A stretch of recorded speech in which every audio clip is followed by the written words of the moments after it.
வாழ்க வையகம், வாழ்க வையகம், வாழ்க வளமுடன். குரு வாழ்க, குருவே துணை. ஞானமே யோகம், யோகமே ஞானம்.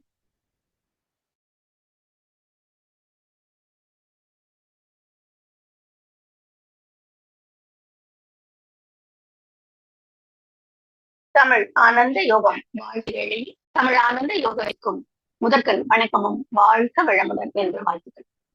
இன்று சிந்தனைக்கு எடுத்திருக்கும் தலைப்பு சரீர சுத்தி. பகவான் ஓஷோ அவர்களின் சிந்தனை உரை. சரீர சுத்திக்கான விதிகள் அப்படின்னு சொல்லிட்டு ஆந்தரீக விதிகள் அப்படின்னு பகவான் சொல்றாங்க. அந்த விதிகளை சொல்றதுக்கு முன்னாடி அந்த தியானத்தின் படிநிலைகளை வரிசையாக விவரித்துள்ளார்கள். முதல்ல அதை சுருக்கமா நம்ம பார்க்கலாம். இறைநிலையை சத்தியம் அப்படின்னு அவர் குறிப்பிடுகிறார். அந்த சத்தியத்துக்காக தாகம் அடைந்தவர்கள் பாக்கியசாலிகள். சத்தியத்தின் தாகமே நம்மிடம் பிறக்கவில்லை என்றால் வாழ்வு மிகுந்த துர்பாக்கியத்தால் நிறைந்து விடுகிறது. பரமாத்மா அல்லது ஒரு சத்தியம் அது நமக்கு வெளியே கிடைக்காது.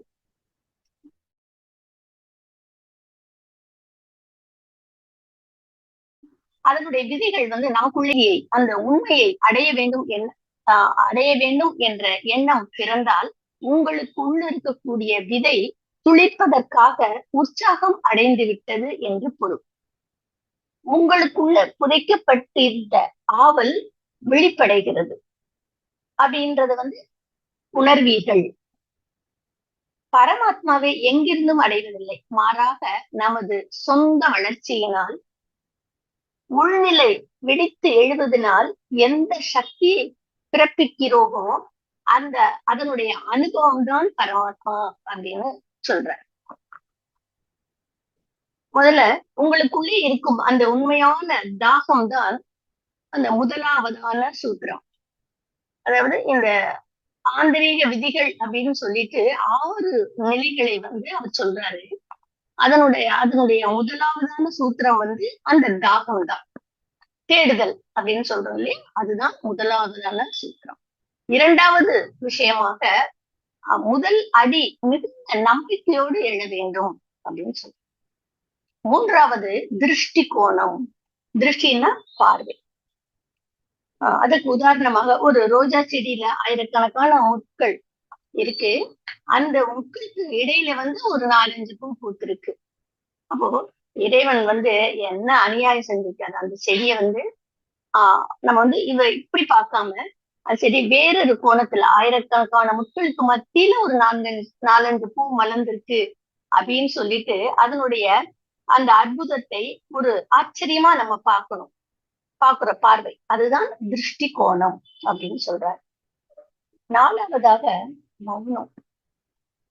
தனித்து இருந்து தனக்கு தானே பேசாமல் இருப்பது.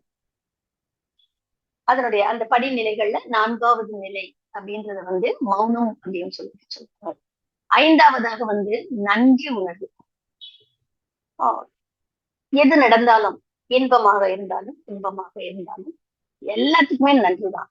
துன்பம் அப்படின்னு வரும்போது நம்ம துன்பத்தை அனுபவித்து கழிக்கும் போது அது நம்மளுடைய கர்ம வினையை கழித்து நாம தூய்மை அடைவதற்கு அதுக்கும் இறைவனுக்கு நன்றி. இன்பம் கிடைச்சா அதுக்கும் நன்றி, இறைவன் நமக்கு கொடுத்த பரிசு அப்படின்னு நாம நினைச்சுக்கணும். அது எல்லாத்துக்குமே இறைவனுக்கு நன்றி உணர்வோடு இருக்கணும் அப்படின்றதுதான் அந்த 5வது விதியாக சொல்கிறேன். 6வதாக தீவிரமான சங்கற்பம். அதாவது அதனுடைய செய்முறை விளக்கம் அப்படின்னு சொன்ன என்னன்னா, தியானத்தில் பிரவேசித்தே தீருவேன் அப்படின்ற சங்கற்பம். நான் எப்படி அந்த தியானத்துக்குள்ள பிரவேசித்திருவேன் அப்படின்னு சொல்லிட்டு நமக்கு நாமே ஒரு தீவிரமா ஒரு திண்ணமான ஒரு சங்கல்பத்தை நாம் போட்டுக்கொள்வது. இந்த நம்ம மேல இப்ப சொன்ன 6 படிநிலைகளையும் விடாமுயற்சியோட பயிற்சி செய்யும் போது தியானத்தில் நம்ம பிரவேசிக்க முடியும். அது எல்லாராலையுமே முடியும் அப்படின்னு சொல்லிட்டு பகவான் ஓஷோ அவர்கள் சொல்றாங்க.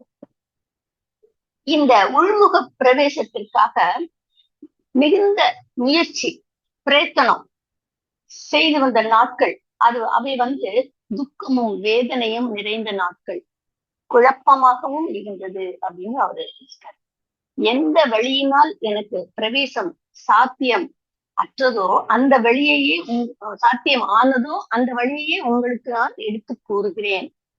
அதனால மிகுந்த நம்பிக்கையுடனும் ஆசுவாசத்துடனும் பிரயோகம் செய்தால் பலன் நிச்சயம் அப்படின்னு அவரு நமக்கு ஒரு அட்வைஸ் கொடுக்குறாங்க. அப்ப இருந்த அந்த துக்கமும் வேதனையும் எனக்குள்ள இப்ப இல்லை. நேத்து ஒருவர் என்கிட்ட ஐயா, ஜனங்கள் உங்கள்கிட்ட இத்தனை பிரச்சனைகளை வைக்கிறாங்க, அதனால உங்களுக்கு வருத்தம் ஏற்படலையா அப்படின்னு கேட்கிறாரு. பிரச்சனை என்னுடையதாக இருக்காவிட்டால் வேதனை ஏற்படுறதுக்கு எந்த காரணமும் இல்லை. பிரச்சனை என்னுடையது அப்படின்னு நான் எடுத்துக்கும் போதுதான் வேதனை அங்க ஆரம்பமாகுது. நடைமுறை வாழ்க்கையில பாத்தீங்கன்னா, ஒருத்தருக்கு உடம்பு சரியில்லை அப்படின்னு சொல்லிட்டு ஹாஸ்பிட்டல்ல கூட்டிட்டு போறோம் அப்படின்னு வச்சுக்கோங்க. ஒரு ஹார்ட் அட்டாக் வந்துருச்சு, ஒருத்தவங்கள கூட்டிட்டு போறோம்னு சொன்னா அங்க உள்ள மருத்துவர்கள் செவிலியர்கள்லாம் என்ன பண்ணுவாங்க, அவங்களுடைய வேலையை அவங்க டியூட்டியை தான் செய்யறாங்க. அவங்களுக்கு அங்க வேதனை இல்லை. ஆனா நோயாளியோட உறவுகளுக்கு தான் வேதனை. அவங்கதான் வெளியில ஐயோ அப்பான்னு அழைச்சிட்டு அழுதுட்டு இருப்பாங்க. ஏன்னா அவங்களுக்கு அவங்களோட உறவுன்னு நினைக்கிறாங்க. டாக்டர்களுக்கும் செவிலியர்களுக்கும் அது எந்த சம்மந்தமும் இல்லை, உறவும் இல்லை. அதனால வேதனையும் இல்லை. இப்போ என்னுடைய எந்த பிரச்சனையும் இந்த அர்த்தத்தில் இல்லை அப்படின்னு சொல்றாங்க.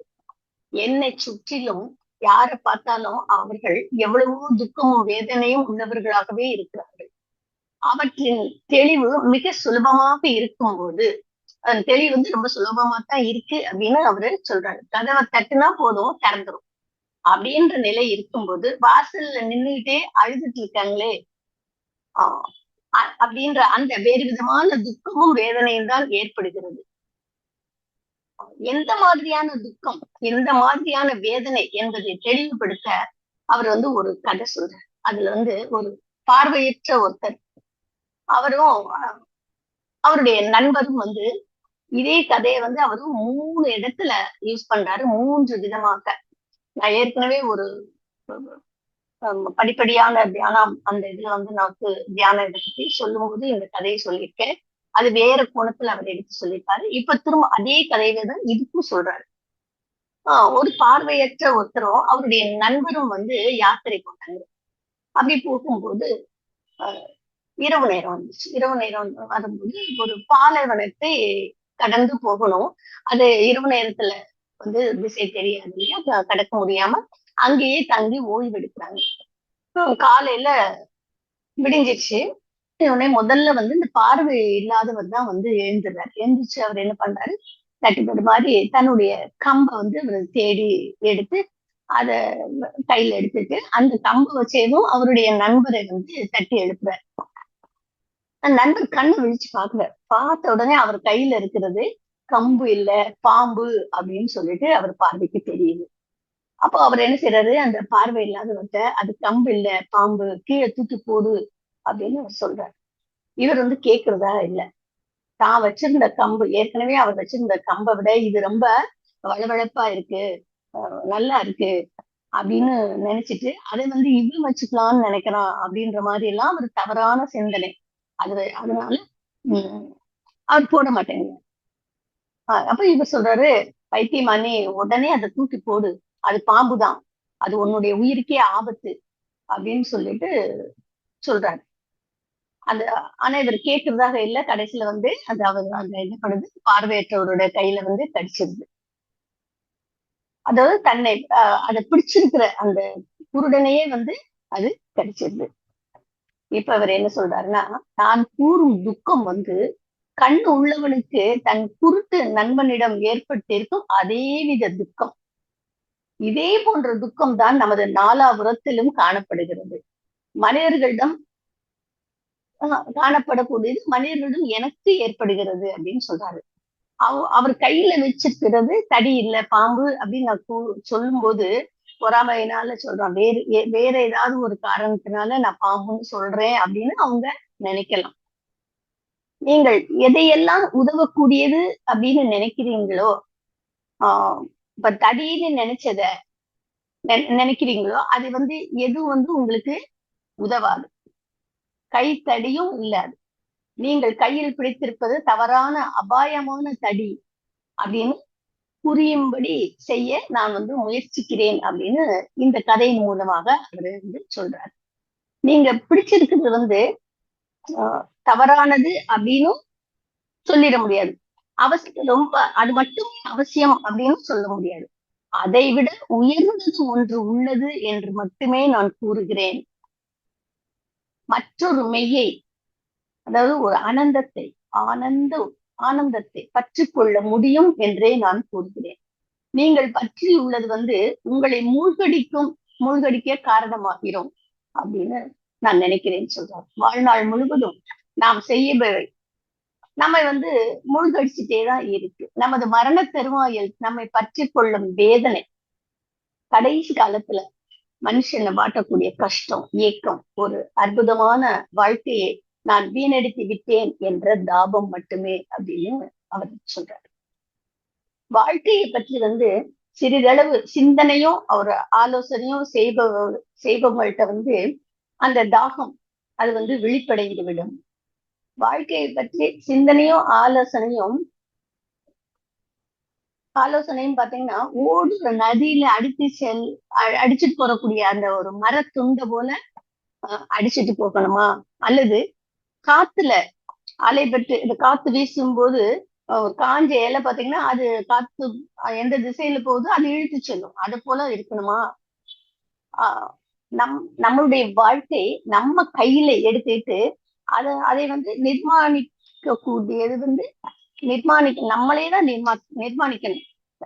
அதை ஏற்படுத்துவது அந்த தன்மை அது தனி மனிதனாக வேண்டுமா அப்படின்னு அவர் கேள்வி வைக்கிறார். இங்க அந்த மரத்துண்டை போல அடிச்சுட்டு போகணுமா, அந்த காஞ்ச இலையை போல காத்து போற பக்கமெல்லாம் போகணுமா, அல்லது அதை தானே நிர்மாணிப்பை தானே ஏற்படுத்தும் தனி மனிதனாக வேண்டுமா அப்படின்னு ஒரு கேள்வி வைக்கிறார். மனிதனுடைய மிகப்பெரிய செயல் தானே மனிதனாக இருப்பது. அதுதான் மனிதன் மிகப்பெரிய படைப்பு. நீங்கள் எதை உண்டாக்கினாலும் அது எதற்கும் உதவாது. அவை அனைத்தும் நீரில் எழுதிய கோடு போல அழிந்து விடும். நீங்கள் உங்களுக்குள்ளேயே நிர்மாணிச்சால், உங்களையே உண்டாக்கி கொண்டால், நீங்கள் பாறையில் அல்லது உலோக தகட்டில் எழுதினதை போல நிலைச்சு இருக்கும் அப்படின்னு சொல்றாரு. ஒரு பொழுதும் அது அழியாது. அழிவற்ற நிலையில் உங்களுடனேயே அது இருக்கும். அப்போ புத்தரை பற்றி செய்தி ஒன்று நம்ம எல்லாம் கேள்விப்பட்டிருக்கலாம் அப்படின்னு அவர் எழுதிட்டாரு. எந்த விஷயத்தினால அவருக்கு விரக்தி ஏற்பட்டது, எந்த காரணத்தினால் வைராக்கிய வாழ்வில் நுழைந்தார், எந்த விஷயத்தினால் அவருக்கு சத்தியத்தின் ஏக்கம் பிறந்தது என்ற வரலாறு பிரசித்தமானது, எல்லாருக்கும் தெரிஞ்சதுதான். இருந்தாலும் அது இவர் சொல்றாரு. புத்தருடைய பெற்றோர்கள் அவருடைய ஜாதகத்தை ஜோதிடத்தை காமிச்ச போது அவர் மிகப்பெரிய சக்கரவர்த்தி ஆவார் அல்லது பெரிய சன்னியாசி ஆவார் அப்படின்னு அந்த ஜோதிடர் சொல்றாரு. ஒண்ணு சக்கரவர்த்தி ஆவார் அல்லது பெரிய சன்னியாசி ஆவார் அப்படின்னு சொல்றாரு.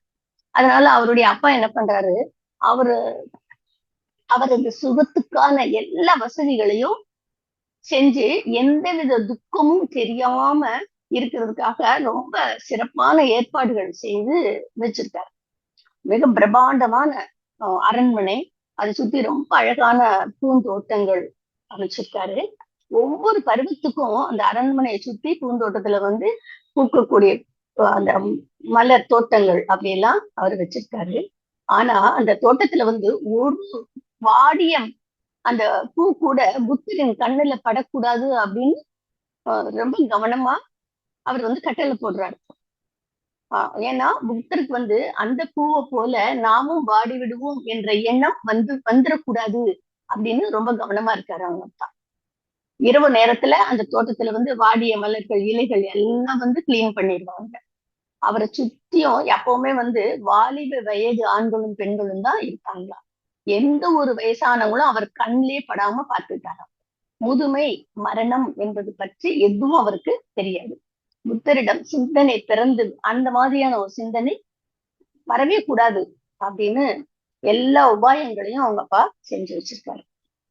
அப்படி சிந்தனை பிறந்து விட்டதா முதுமையை பார்த்த உடனே நாமும் முதுமை அடைஞ்சிடுவோம், நமக்கும் மரணம் நேர்ந்து விடும், நாம இறந்து விடுவோம் அப்படின்ற சிந்தனை அவனுக்கு தோன்றும் அப்படின்னு இத்தனை உபாயங்களையும் அவருடைய தந்தை செஞ்சு வச்சிருக்காரு. ஒரு நாள் புத்தர் என்ன பண்றாரு, ஊருக்கு வெளியே போயிட்டு இருக்கிறாரு. அப்ப வழியில ஒரு வயோதிகர் வயதானவரை பார்க்கிறார். அவர் அந்த சாரதை கிட்ட இவனுக்கு என்ன ஆச்சு, இப்படி இல்லாம மனிதர்கள் இருப்பாங்க அப்படின்னு சொல்லிட்டு கேட்கிறாரு. அந்த சாரதி பொய் சொல்ல மனமில்லை. அவர் என்ன பண்றாரு, ஒவ்வொரு மனுஷனோட முடிவுலயும் இப்படிதான் ஆயிடுவான் அப்படின்னு சொல்றாரு. புத்தர் அந்த வினாடியே சொல்றாரு, நானுமா அப்படின்னு கேட்கிறாரு. சாரதி அரசே, நான் எப்படி பொய் சொல்வேன் உங்ககிட்ட, யாரும் இதுக்கு விதிவிலக்கு இல்லை இந்த நிலைக்கு அப்படின்னு அவர் சொல்றாரு. அப்போ உடனே புத்தர் சொல்றாரு, திரும்பி செல், திரும்பி போயிடலாம், நான் கிழவன் ஆயிட்டேன் அப்படின்னு சொல்றாரு. இததான் சிந்தனை அப்படின்னு சொல்றார் பகவான் ஓஷோ அவர்கள். ஆனா சாரதி சொல்றான், நம்ம யுவ மகேஸ்வரத்துக்காக நம்ம போயிட்டு இருக்கோம், ஊர் மக்கள்லாம் அங்க காத்துட்டு இருப்பாங்க, அதனால நம்ம தோல்தான் தீரணும் அப்படின்னு சொல்றான். சொல்லிட்டு மேல பயணத்தை தொடர்ந்து போயிட்டு இருக்கான். அப்படி போயிட்டு இருக்கும்போது ஊர்வலம் ஒண்ணு வருது. அதை பாக்குறாங்க. அப்ப புத்தர் என்னாச்சு, ஏதோ ஒரு இதை தோல்ல சுமந்துட்டு இப்படி போறாங்களே, அது என்னது அப்படின்னு சொல்லிட்டு கேட்கிறாரு. அப்ப அந்த சாரதி சொல்றான், அவனுக்கு இது சொல்றதுக்கு உத்தரவு இல்ல அவங்க ராஜா கிட்ட இருந்து, ஆனாலும் வேற வழி இல்ல, பொய் சொல்லக்கூடாது, அசத்தியம் பேசுறது பயமா, அவனுக்கு பேசி பழக்கம் இல்ல, அதனால அவன் என்ன சொன்னான், ஒரு மனிதன் இறந்து விட்டான், அவனைதான் ஜனங்கள் எடுத்துட்டு போயிட்டு இருக்காங்க அப்படின்னு சொல்றாரு. அப்ப இறப்பு என்றால் என்ன அப்படின்னு சொல்லிட்டு புத்தர் கேள்வி கேட்கிறார். முதல் முறையாக வாழ்க்கையின் உயிரோட்டம் வறண்டு விடுகிறது, அதனால் மனிதன் இறக்கிறான் அப்படின்ற விஷயத்த அவருக்கு சொல்றாரு. அப்ப புத்தர் என்ன சொல்றாரு, நிச்சயமாக இப்பொழுதே திரும்பி செல்லு, திரும்பி போ, நான் இறந்தாயிற்று, இந்த மனிதன் இறக்கவில்லை, நான் தான் இறந்து விட்டேன் அப்படின்னு சொல்றாரு. இததான் நான் சிந்தனை என்கிறேன் அப்படின்னு சொல்றாரு பகவான் ஓஷோ. மற்றவங்களுக்கு நேர்ந்ததை பார்த்து அது தனக்கும் நேர போகிறது என்று அறிந்து கொண்டேன், சிந்தனையிலும் ஆராய்வதிலும் சாமர்த்தியம் அடைந்தவன். குருடாக உள்ளவர்கள் பார்வை இல்லாதவங்க நாலாபுரத்திலையும் நடக்கிறத பார்க்க முடியாது, பார்க்கறது இல்லை. அப்போ இந்த மாதிரி பார்த்தோம்னா, இந்த இடத்துல இந்த பொருள்ல பார்த்தோம்னா நாம எல்லாருமே பார்வை இல்லாதவர்கள் தான். அதனாலதான் அந்த குருட்டு மனிதனுடைய அந்த கதையை அந்த பாம்பை தடியாக படைத்த அந்த துர்கனின் கதையை உதாரணமாக நான் சொல்லி இருக்கிறேன் அப்படின்னு அவரு சொல்றாரு. இப்போ உங்களுக்கு நான் கூறும் முதல் மகத்துவம் நிறைந்த விஷயம் அப்படின்னு சொல்றாரு, கண்களை திறந்து நாலாபுறமும் என்ன நடக்கிறது என்று பாருங்கள், அந்த நடப்புகளினால் சிந்தனை பிறக்கும், ஆராய்ச்சி பிறக்கும், அந்த ஆராய்ச்சி தாகத்தை அளிக்கும். சிந்திக்கணும், ஆராய்ச்சி பண்ணி பார்க்கணும், அப்போ அந்த ஆராய்ச்சியின் மூலமாக நமக்கு அந்த தாகம் வேட்கை கிடைக்கும் அப்படிங்கிற வேட்கை ஏற்படும். பரம சத்தியத்தை அறிந்து கொள்ளும் தாகம் வாழ்வில் நமக்கு வரும். சத்தியத்தை அடையிறதுக்கு 2 விஷயம் அத்தியாவசியம் அப்படின்னு சொல்றாரு. ஒரு விஷயம் பரிதியின் தேவை, மற்றொரு விஷயம் சாதனையின் கேந்திரம் அப்படின்னு சொல்றாரு. அல்லது சாதனை அப்படின்பது சாதனையின் உடலும் சாதனையின் ஆத்மாவும்.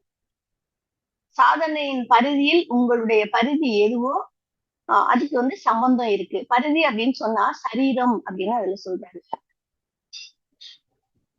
சாதனையின் பரிதியும் உங்கள் சரீரமே. சாதனையின் ஆரம்ப அடி, முதல் அடி உங்கள் சரீரத்தின் மேலேயே வைக்க நேரிடுகிறது. சரீரம் சாதனம் மட்டுமே. இப்ப சரீரத்தை எதிரி அப்படின்னு பல கருத்துக்கள் ஏற்கனவே பிரபலமாக இருக்கு. சரீரம் வந்து பாவம் நிறைந்தது, பாவத்தினால் உருவானது, கேவலமானது, கெட்டது, எதிரி, அதை வந்து அடக்கணும் அப்படின்லாம் வந்து பல கருத்துக்கள் இருக்கு. அவை வந்து தவறு என்று நான் உங்களுக்கு கூறுகிறேன் சொல்றாரு பகவான் ஓஷோ அவர்கள். சரீரம் வந்து எதிரியும் அல்ல, நண்பனும் அல்ல. நாம வந்து அதை எப்படி உபயோகிக்கிறோமோ அதையே அது தீர்மானிக்கிறது. அதனாலேயே வந்து சரீரம் வந்து மிக அற்புதமானது அப்படின்னு சொல்றோம். உலகத்துல வந்து கெடுதல்கள் அனைத்தும் சரீரத்தினாலேயே ஏற்பட்டன. சரீரம் ஒரு உபகரணம் மட்டுமே. அது ஒரு இயந்திரம் மாதிரிதான், இயந்திரம் மட்டுமே. சரீரத்தை வந்து ஒழுங்குபடுத்தாமல் ஒருவரும் முன்னேற்ற பாதையில் செல்ல முடியாது. அதனால் முதல் படி வந்து சரீர சுத்தம் தான், சரீர சுத்தி. சரீரம் எந்த அளவுக்கு சுத்தமா இருக்கோ அந்த அளவுக்கு உதவி உள்முக பிரவேசத்திற்கு கிடைக்க முடியும். அந்த உதவி வந்து அப்பதான் கிடைக்கும். சரீரம் எவ்வளவு சுத்தமா இருக்குதோ அந்த சுத்தத்துக்கு அளவுக்கு தகுந்த மாதிரிதான் நம்மளுடைய உள்முக முக பிரவேசத்துக்கு அந்த அது உதவ முடியும் அப்படின்னு சொல்றாங்க. சரீர சுத்தம் என்பதன் பொருள் என்ன அப்படின்னு ஒரு கேள்விக்கு அதுக்கு பதில் சொல்றாரு. சரீர சுத்தம் என்பதன் முதல் அர்த்தம் வந்து சரீரத்தினுள்ளே, சரீரத்தின் ஸ்தலத்தில், சரீரத்தின் இயந்திரங்களில் எந்தவித தடையோ, எந்தவித தாழ்வு உணர்வோ, காம்ப்ளெக்ஸ் அப்படின்னு சொல்றோம் இல்லையா, தாழ்வு உணர்வோ அல்லது சிக்கலோ இல்லாதிருந்தால் சரீரம் சுத்தமாக இருக்கிறது எனலாம். இப்ப சரீரம் அப்படின்றது கோபம், பயம் போன்ற மனதின் நோய்கள் உடல்ல வந்து சிக்கலை, முடிச்சுகளை ஏற்படுத்துகிறது. இந்த முடிச்சுகள் வந்து சரீரத்தின் ஒழுங்கமைப்பை, ஒருங்கமைப்பை வந்து கலைத்து இறுக்கி விடுகிறது. அப்போ அசுத்தமாகி விடுகிறது. சரீர சுத்திக்கான அப்போ இது வந்து இப்படி இருக்கு. அப்ப அந்த அசுத்தத்தை வந்து நம்ம வந்து களையணும். அந்த சரீர அந்த சுத்திக்கான யோகம் முழுவதும் தர்மங்கள், தர்மங்கள் முழுவதும் அற்புதமான பிரயோகங்கள் செய்துள்ளன அப்படின்னு சொல்றாரு யோகம். இந்த பிரயோகங்களை புரிந்து கொள்ளும் போது உங்க சரீரத்தின் மேல் நன்றி உள்ளவர்களாகவும் பெருமை அடையவும் செய்வீர்கள். ஏன்னா இந்த சரீரத்தினாலதான் அத்தனையுமே நம்மளால செய்ய முடியுது அப்படின் போது இந்த சரீரத்தை நினைச்சு நம்மளுக்கே வந்து ஒரு பெருமையாகவும் அதை வந்து நாம வந்து மதிச்சு அதுக்கு நன்றி உடையவர்களாகவும் நாம இருப்போம் அப்படின்னு சொல்றாங்க. பரமாத்மா வசிக்கும் ஆலயமாக தெரியும். நம்ம திருமூலர் சொன்னோம், உள்ளம் பெருங்கோவில் உன்னுடம்பு ஆலயம் அப்படின்னு சொல்ற மாதிரி பரமாத்மா வசிக்கும் ஆலயமாக தெரியும். நீங்கள் வேறு, சரீரம் வேறு ஆயினும் நீங்கள் இதனை அற்புதமாக உபயோகப்படுத்திக் கொள்ள முடியும். ஏன்னா அது வந்து ஒரு இயந்திரம் அப்படின்னு நம்ம சொல்லியிருக்கோம் இல்லையா, நமக்கு வந்து உபகரணமாக அதை நாம் பயன்படுத்திக் கொள்ள முடியும். உடல்ல வந்து எந்த நடுக்கம் இருந்தாலும் அது மனதின் நடுக்கமே.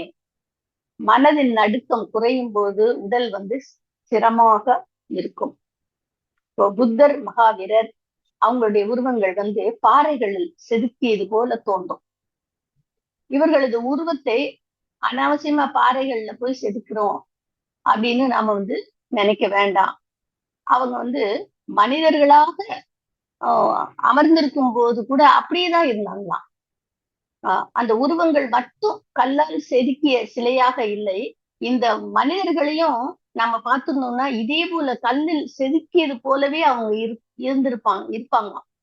இவங்களுக்கு நடுக்கம் வந்து அழிஞ்சிடுச்சு, அவங்களுக்கு நடுக்கமே கிடையாது. ஆனா நடுக்கம் அல்லது நடுக்கம் வந்து அர்த்தம் உள்ளதாக இருந்தபோது, ரொம்ப அவசியமாக இருந்த போது மட்டும் இருந்தது. மற்றபடி அது அழிந்து விட்டது அப்படின்னு சொல்றாரு. இப்போ நாம வந்து சில பேர் பாத்தீங்கன்னா சும்மா உட்கார்ந்து இருக்கும் போதே காலை ஆட்டிட்டே இருப்பாங்க. பாத்தீங்கன்னா அந்த கால்களை ஆட்டும் போது அவங்களுக்குள்ள இருக்கக்கூடிய அந்த அமைதியின்மை அதுதான் வந்து அந்த காலை ஆட்டுது. அந்த அமைதியின்மையா, அந்த அமைதி இல்லாத அந்த நிலையில பறக்கூடிய அந்த பிறக்கக்கூடிய அந்த சக்தி வெளியேற வந்து வழி கிடைக்கிறது இல்ல. அது வந்து கால்களில் வந்து நடுக்கமாக வெளியேறுது. அதான் அவங்க வந்து இந்த காலை ஆட்டி ஆட்டி அதன் மூலமாக அந்த சக்தியை வந்து வெளியேற்றுறாங்க. ஒருத்தன் கோவப்படும் போது பாத்தீங்கன்னா பல்ல வந்து நர நரன்னு கடிக்கிறான். முஷ்டியை வந்து அப்படியே மடக்குறான். கண்கள் வந்து அப்படியே ரத்தத்தால சிவக்குது. ஏன்? முஷ்டியில அப்படியே முஷ்டிய மூடி என்ன பிரயோஜனம்? நீங்க தனியா இருக்கும்போது பாத்தீங்கன்னா, யார் மேலயாச்சும் கோவம் வந்துச்சுன்னா, அப்பயும் அந்த முஷ்டி வந்து மடங்கும். அப்ப அங்க அடிக்கிறதுக்கு யாரும் இல்ல. ஒரு குத்து விடுறதுக்கு அங்க யாரும் இல்ல. ஆனா அந்த கோபாவேசத்துல அந்த கோபத்தினால பிறக்கக்கூடிய அந்த சக்தி, அது வந்து அதை வந்து சமப்படுத்தணும், பேலன்ஸ் பண்ணணும் இல்லையா? அது எப்படி ஏற்படும் அப்படின்னு சொன்னா, அந்த கைகளுடைய அந்த நரம்புகளை இழுத்து அந்த சக்தியை வந்து நாம வந்து செலவழிக்கிறோம் அப்படின்னு அவர் சொல்றாரு. அப்புறம் அந்த கலாச்சாரங்கள், பண்பாடுகள் இதெல்லாம் வந்து ரொம்ப வருந்தத்தக்க நிலையை நமக்கு பிறப்பித்துள்ளன. பண்பற்ற மனிதனின் சரீரம் வந்து நமது சரீரத்தை விட அதிக சுத்தமாக இருக்கிறது அப்படின்னு சொல்றாரு. பண்பற்ற மனிதனின் சரீரம் இது நம்ம நல்ல இது. இந்த இடத்துல நம்ம வந்து நிறைய சிந்திக்க வேண்டிய ஒரு, ஏன்னா தனது கோபாவேசத்தை அவன் என்ன செய்யறான், கோபத்தை அவன் இயற்கையாக வெளிப்படுத்துகிறான். அவன் கோபம் சொன்னா உடனே டக்குன்னு அந்த கோபத்தை வந்து வெளிப்படுத்திடுறான். ஆனா நாம என்ன பண்றோம், அந்த சமுதாயத்துக்காக, மத்தவங்களுக்காக, நம்முடைய கௌரவத்துக்காக இதெல்லாம் பார்த்துட்டு நம்ம வந்து அடக்கி வச்சே நம்ம வந்து பழகுறோம். இப்ப எக்ஸாம்பிளா பார்த்தோம்னா, ஒரு ஆபீஸ்ல இருக்கிறோம்னு வச்சுக்கலாம். அப்ப வந்து நம்மளுடைய உயர் அதிகாரி நம்மளை ஏதோ சொல்லிட்டாங்க அப்படின்னு சொன்னா நமக்கு கோபம் வருது. ஆஹ் அப்ப வந்து நம்ம என்ன செய்ய முடியாது, முஷ்டியை மடக்க முடியாது, பல்ல கடிக்க முடியாது, திட்ட முடியாது. கோபத்துல எதுவுமே நம்ம வந்து அவங்கள குத்த முடியாது, ஒரு கல்லை விட்டு கூட எரிய முடியாது, எதுவுமே செய்ய முடியாது. ஆனா அப்போ அந்த ஒரு கோபத்துல அந்த வரக்கூடிய அந்த சக்தி, அது என்ன ஆகும் அப்படின்னு சொன்னா, அந்த சக்தி நம்ம உடம்புல ஏதாவது ஒரு அங்கத்தை வந்து விகாரமாக்கும் அப்படின்னு சொல்றாரு அவரு. கிரிப்பிள்டு செய்துவிடும். அந்த அவயவத்தை விகாரப்படுத்துவதில் சக்தி செலவழிந்து விடும். அப்போ அந்த இடத்துல என்ன ஆகுதுன்னா, ஒரு முடிச்சு பிறந்து விடுகிறது. அந்த நம்முடைய அந்த கோபத்தினுடைய அந்த தாக்கம் வந்து ஒரு முடிச்சாக அந்த ஒரு அவயவத்தில் முடிச்சாக விழுகிறது. அப்போ சரீரத்தின் முடிச்சுக்கள் என் முடிச்சுக்கள் அப்படின்றத வந்து நம்ம வந்து இப்போ அது என்ன பொருள் அப்படின்றத இப்ப நம்ம தெரிஞ்சுட்டோம். அப்போ எத்தனை முடிச்சுக்கள் நமக்கு உள்ள இருக்கு அது நம்மளுக்கே தெரியாது. நம்மளுக்கு எவ்வளவு எவ்வளவு நம்மளுக்கு கோபம், ஒரு பயம், எத்தனை அந்த காம்ப்ளெக்ஸ் அத்தனையும் வந்து ஒவ்வொரு முடிச்சுக்களாக நம்மளுடைய உடல் முழுவதும் அவ்வளவு முடிச்சுக்களாக இருக்கு. இப்போ ஒரு நாள் வந்து ஒரு 1/2 மணி நேரம் ஒரு ஏகாந்தமா ஒரு அறையில வந்து கதவை அடைச்சிட்டு, உங்களுடைய உடல் எதையெல்லாம் செய்ய விரும்புகிறதோ அதை செய்து விடுங்கள். அது செய்ய சொல்றேன். உங்களுக்குள்ளேயே ஆச்சரியமா இருக்குமா, உங்க சரீரம் இப்போ ஒரு சரீரம் வந்து ஒரு டான்ஸ் ஆடலாம் அப்படின்னு சொன்னா ஆடிட்டு நிறுத்தாதீங்க. நீங்களே அதிசயப்படுற மாதிரி உங்கள் உடல் வந்து நடனம் ஆடலாம். கத்தணும் தோணுச்சா நல்லா கத்தலாம், துள்ளி குதிக்கலாம். ஆமா, நம்ம நம்ம அடக்கி அந்த புதைச்சி வச்சிருக்கக்கூடிய எல்லா முடிச்சுக்களும் வந்து உணர்வு குவியல்களினுடைய அந்த சிக்கல்களும் வந்து வெளிப்பட விரும்புது. அது வந்து வெளியில வர்றதுக்கு அது விரும்புது. நாம தானே அதை அடைச்சு வச்சிருக்கோம். அதை வந்து நாம வந்து இந்த மாதிரி அந்த அறை கதவை மூடிட்டு எத்தனையோ நாம வந்து வெளியில விட்டுறலாம். இப்ப வெளியில இருக்கும்போது நாம வந்து அந்த சமூகம் வந்து நமக்கு இதை வந்து அலோவ் பண்றது இல்லை, நாமளும் அதை வெளிப்படுத்துறது இல்லை. ஆனா நம்ம வந்து ஒரு அறைக்குள்ள போயிட்டு நாம எதையெல்லாம் செய்ய விரும்புகிறோமோ அத்தனையும் நாம செய்து நம்ம வந்து அந்த முடிச்சுக்களை வந்து நம்ம எடுத்துடலாம் அப்படின்னு சொல்லிட்டு சொல்றாரு. இப்போ அந்த முடிச்சுக்கள் நிறைந்த அந்த சரீரம் வந்து உள்ள வந்து பிரவேசிக்க முடியாது, உள் பிரவேசம் செய்ய முடியாது. யோக சாதனையோட முதல் முயற்சி வந்து சரீர சுத்தி தான். சரீர சுத்தியின் முதல் முயற்சி சரீர முடிச்சுக்களை அவிழ்ப்பது. அந்த முடிச்சுக்களை வந்து அவுக்கணும். புதுசா திரும்ப முடிச்சுக்களை வந்து ஏற்படுத்தாமல் வந்து அந்த பழைய முடிச்சுக்களை அவுக்கிறதுக்கான உபாயங்களை நாம செய்யணும் அப்படின்னு சொல்றாரு. புதுசா முடிச்சுக்களை நம்ம போடக்கூடாது, ஏற்கனவே இருக்கக்கூடிய முடிச்சுக்களை வந்து நம்ம அவிழ்க்கணும். இப்போ அந்த உபாயத்துல வந்து என்ன செய்யறதுன்னு சொன்னா, மாதத்திற்கு ஒரு முறை வந்து சரீரம் வந்து என்ன செய்ய விரும்புகிறதோ அதை செய்து விடுறது ரொம்ப அவசியம். இப்போ நம்ம ஏற்கனவே சொன்ன மாதிரி ஒரு டான்ஸ் ஆடணும்னு தோணுச்சா, ட்ரெஸ் போட்டு ஆடணும்னு தோணுதா, ட்ரெஸ் போடாமலே ஆடணும்னு தோணுச்சா ஆடுங்க. ஒரு 1/2 மணி நேரம் எல்லாம் குதிச்சு ஆடின பிறகு பாத்தீங்கன்னா, ஒரு ரொம்ப ஓய்வா, ரொம்ப ரிலாக்ஸா, ஒரு அமைதியா, ஒரு ஆரோக்கியமான ஒரு அனுபவம் நமக்கு கிடைக்கும். அப்போ அதை பார்த்து நம்மளுக்கே ஆச்சரியமா இருக்கும். இந்த விஷயம் வந்து நமக்கு ரொம்ப விசித்திரமாக தோணும். அப்போ வந்து ரொம்ப அமைதியை வந்து நாம வந்து அனுபவம் அடையலாம் அப்படின்னு சொல்றாங்க. அதே போல உடற்பயிற்சி செய்றீங்க, அல்லது வாக்கிங் போறீங்க, அல்லாட்டி உங்களுக்கு கிடைக்கக்கூடிய உங்களுக்கு ஒரு லேசான ஒரு உணர்வு. அந்த பாவனைக்கு காரணம் என்னன்னா, இந்த உடம்புல இருக்கக்கூடிய அந்த முடிச்சுக்கள், பல முடிச்சுக்கள் வந்து கலன்று விட்டதுதான் அதுக்கு காரணம் அப்படின்னு சொல்றாங்க. உதாரணம் பாத்தீங்கன்னா, நம்ம மகரிஷி வந்து வடிவமைத்து கொடுத்த இந்த எளிய முறை உடற்பயிற்சியில கூட பாத்தீங்கன்னா, கால் பயிற்சி செய்யும் போது நாம எல்லாரும் கால் பயிற்சியை கத்துக்கிட்டு இருக்கும் போதும் சரி, நம்ம பிறருக்கு கற்றுக் கொடுக்கும் போதும் இந்த அனுபவம் நமக்கு எல்லாருக்கும் கிடைச்சிருக்கும்.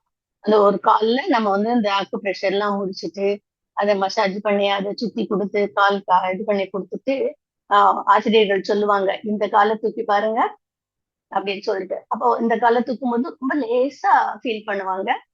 அந்த அக்கு பிரஷர் இதெல்லாம் கொடுத்து பயிற்சி பண்ணாத அந்த காலை தூக்கும் போது பாத்தீங்கன்னா, அது வந்து ரொம்ப வெயிட்டா அவங்க ஃபீல் பண்ணுவாங்க. அப்போ இந்த பயிற்சிகள் பண்ணும்போது இந்த முடிச்சுக்கள்லாம் அங்கே வந்து அவிழ்க்கப்படுகிறது. அதனாலதான் வந்து நம்ம வந்து அந்த ஒரு லேசான உணர்வு, அந்த உணர்வை நம்ம வந்து பெற முடிகிறது. அப்புறம் பாத்தீங்கன்னா அவர் என்ன சொல்றாருன்னா, ஆஹ் 2 உலக மகா யுத்தங்கள் நடக்கிறப்ப மக்கள்லாம் வந்து ரொம்ப உற்சாகத்தோட செய்தித்தாள் படிச்சிருப்பாங்களாம். ரொம்ப ஆர்வமா படிச்சாங்களா. உலகம் முழுவதும் வந்து ரொம்ப நன்மையான விஷயங்கள் வந்து அந்த நேரத்துலதான், அந்த ஒரு யுத்தங்களில் உலக மகா யுத்தங்களின் போதுதான் நிறைய நன்மையான விஷயங்கள் நடந்திருக்கு அப்படின்னு அவர் சொல்றாங்க.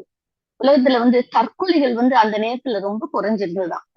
மனோதத்துவ விஞ்ஞானிகள் வந்து ரொம்ப ஆச்சரியப்பட்டாங்களாம். மனோவியாதிகளும் கொலைகளுமே குறைஞ்சிருந்துதான். அதாவது யுத்தத்தின் செய்திகளை வந்து சுட சுட ரொம்ப சுவராசியமா வீராவேசமா இருந்ததுனால மக்கள் வந்து அதை படிக்கும் போது அந்த முடிச்சுக்கள் எல்லாம் அவங்களுக்கு உலக சரீரத்தில் உள்ள முடிச்சுக்கள்லாம் அவிழ்ந்ததை வந்து அவங்களே உணர்ந்தது போல அவங்க வந்து ரொம்ப இதா ஒரு மகிழ்ச்சியான ஒரு மனநிலையில இருந்த மாதிரி அவர் வந்து அதை சொல்றாங்க. இப்போ நம்ம கோவமா இருக்கும்போது பாத்தீங்கன்னா, யார் மீது கோவமா இருக்கிறோமோ அந்த உருவத்தை வந்து செஞ்சு எரிச்சிடலாம் அப்படின்னு சொல்றாரு. நல்லா திட்டலாம், கோஷம் போடலாம், சத்தம் போடலாம். ஆனா உங்க எதிரி வந்து உங்க முன்னாடி எதிரில இல்ல. அந்த வகையில உங்களது முடிச்சுக்கள் எல்லாம் வந்து அவிழ்ந்து போகுது. நாம வந்து யுத்தம் கூடாது, வேணாம் அப்படின்னு நம்ம விரும்பினா கூட உள்ள ஒரு மனம் வந்து என்ன நினைக்குதுன்னா, யுத்தம் வேண்டும் அப்படின்னு விரும்புகுது அப்படின்னு சொல்றாரு. யுத்த காலத்துல வந்து மக்கள் வந்து ரொம்ப சந்தோஷத்தோட இருந்ததாக சொல்றாங்க. இப்போ சரீர சுத்தி வந்து சாதனையின் முதல் அடி. பழைய முடிச்சுக்களை அவிழ்ப்பதற்கான வழிகள் அப்படின்னு சொல்லி நாம இவ்வளவு நேரம் பார்த்தோம். ஏகாந்தமா இருக்கும்போது மனம் வந்து விரிந்த மனநிலையில் இருக்கும். எல்லா எண்ணங்கள், எல்லா திரைகளையும் கிழிச்சு எரிஞ்சிட்டு எல்லா முடிச்சுக்களையும் ஆரம்ப நிலை சரீரத்தில் தான், அந்த சரீரத்துல இருக்கு அத சரீரத்தை பிடிச்சிட்டு பற்றி கொண்டிருக்கக்கூடிய அந்த முடிச்சுக்களை களையணும். அப்போ நம்ம மனம் என்னெல்லாம் செய்யணும்னு விரும்புதோ அதை எல்லாத்தையும் நம்ம குதிக்கணும்னா குதிக்கலாம், ஆடணும்னா ஆடலாம், பாடணும்னா பாடலாம், நல்லா அழுகணும்னா நல்லா உட்கார்ந்து அழுகலாம், சிரிக்கணும்னா நல்லா சிரிக்கலாம். இப்படி எல்லாம் நம்ம செய்யும் போது அந்த முடிச்சுக்களை வந்து அவிழ்ப்பதற்கான முதல் அடி அப்படின்னு அவர் சொல்றாரு. ஆனா முந்தைய கால சாதகர்கள் முன்னாடி இருந்தவங்க எல்லாம் என்ன பண்ணாங்க, இந்த ஏகாந்தத்தை நாடி வந்து காடுகள் வனங்களுக்கு எல்லாம் வந்து போனாங்க. ஏன் போனாங்கன்னா இந்த கூட்டத்துல வந்து இருக்க விரும்பாததுதான் அவங்க ஒரு காரணம் தான். அவங்க வந்து அந்த மாதிரி போனதுக்கு ஒரு காரணம், வனங்களுக்கு போனதுக்கு காரணம் அப்படின்னு அவரு சொல்றாரு. அந்த ஏகாந்தத்துல வந்து புத்தர் என்ன செஞ்சார், மகாவீரர் என்ன செஞ்சார், முகமது நபிகள் என்ன செஞ்சார், அவங்க என்ன செஞ்சாங்கன்னு எந்த புத்தகங்களும் சொல்லல, எந்த புத்தகத்திலையும் எழுதல. ஆனா அவங்க குகைகள்ல அவங்க வந்து இருந்த போது தங்களுடைய சரீரத்தின் முடிச்சுக்களை தான் விசர்ஜனம் செய்யும் முயற்சிகளை செய்யாதிருக்க முடியாது அப்படின்னு மகரிஷி அவர்கள், பகவான் ஓஷோ அவர்கள் சொல்றாங்க.